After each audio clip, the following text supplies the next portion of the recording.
qiniseka okokuba uhamba nabantu. Ndizawuthetha ke mfundisi into zibembini. Ndakugqiba kuhlale phansi. Khona ubuka, khona. Ndishiyele umfundisi ubuka.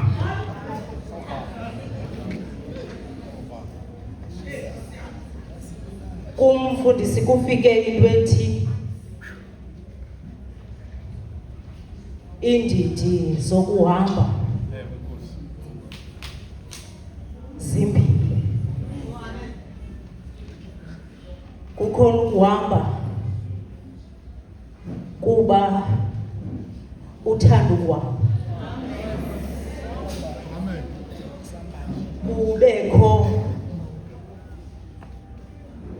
ukuhamba kuba unyanzelekile okokuba uhambe.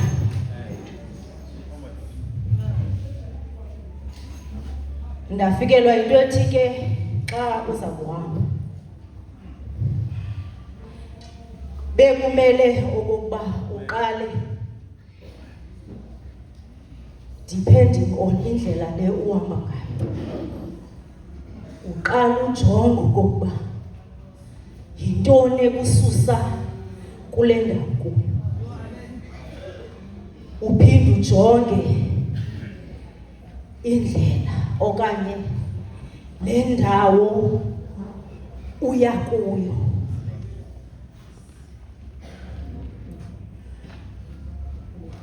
Indlela zinako ukohluka. Kukhona indlela ezilula ukuzihamba, kubekho indlela ekunzima ukuzihamba. So xa uqale wajonga qala le ndawo usuka kuyo nalubheka kuyo, uyubona okokuba ukulungele ukuhamba le ndlela. Ndiza ku-Oliver apho ndiza khona ngoba yena ujongile indlela, wajonga indawo le asuka kuyo, wajonga indawo ekubhekwa kuyo, waziqonda okokuba yena akazulunga. Wathi umamazala wakhe xa esithi elowo makabuyele kwelokuzalwa, waqonda okokuba indlela eza kumfanela yebuyela kwelokuzalwa, ngoba uyayazi okokuba kulena indlela akazukulunga. Yile nto ke bazalwane nathi xa sithatha uhambo siza kuhamba indlela, kufuneka siyijonge indlela, sijonge okokuba aba bantu sisuka nabo kule ndawo sisuka kuyo bakulungele na ukuhamba le ndlela ezihamba nayo. Ndoyika into enye yokokuba uhambe nabantu abasuka kule ndawo usuka kuyo, kanti ngonobangela bokokutshutshiseke uphume kule ndawo kuyo. Kanti mhlawumbi uthatha abantu abaza kuzibhijela ngezinto uthi ufika kula ndawo ungalungi ngoba uhamba nabantu abarhuqa amahlahla ekuzawuthi xa kufuneka kuweliwe kube nzima ukuwela ngoba barhuqa amahlahla. Yile nto kufuneka umntu ohamba naye umjonge nokokuba bebebaninzi abantu ohamba nabo, kodwa xa kufuneka uthatha uhambo kufuneka uhluze umntana uThixo akuhluzele ngathi yilaa mini wake wahluza amadoda akwaIsrayeli ehamba noGidiyoni.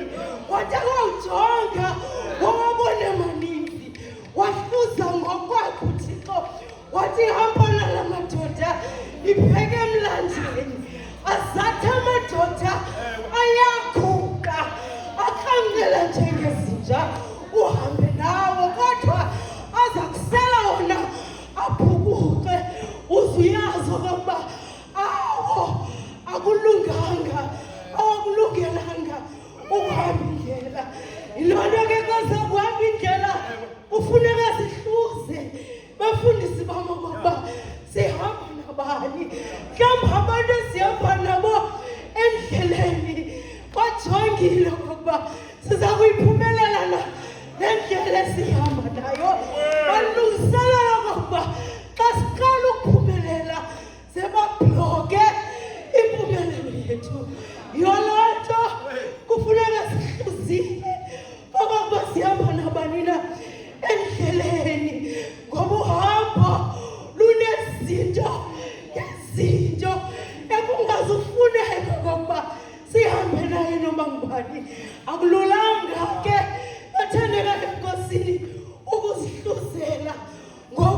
nabo ngabantu mhlambe esiboyikayo esinamathela kubo sekungafuneki okokuba sinamathele kubo.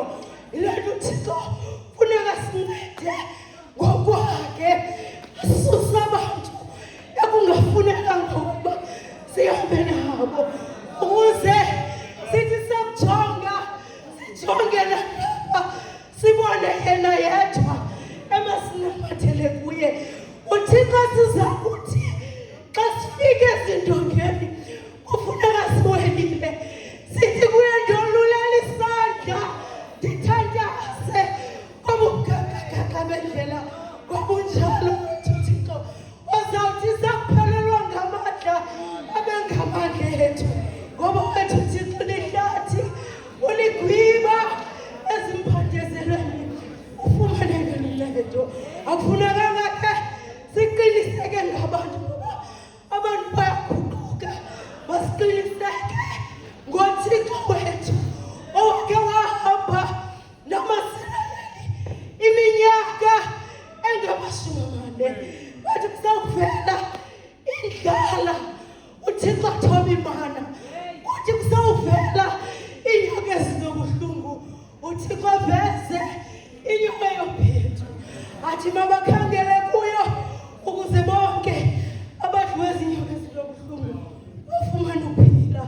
Makasincede uThixo asihluzele ngokwakhe abantu masihambe nabo kuye makube kuzuba amandla bokunakunaphakade.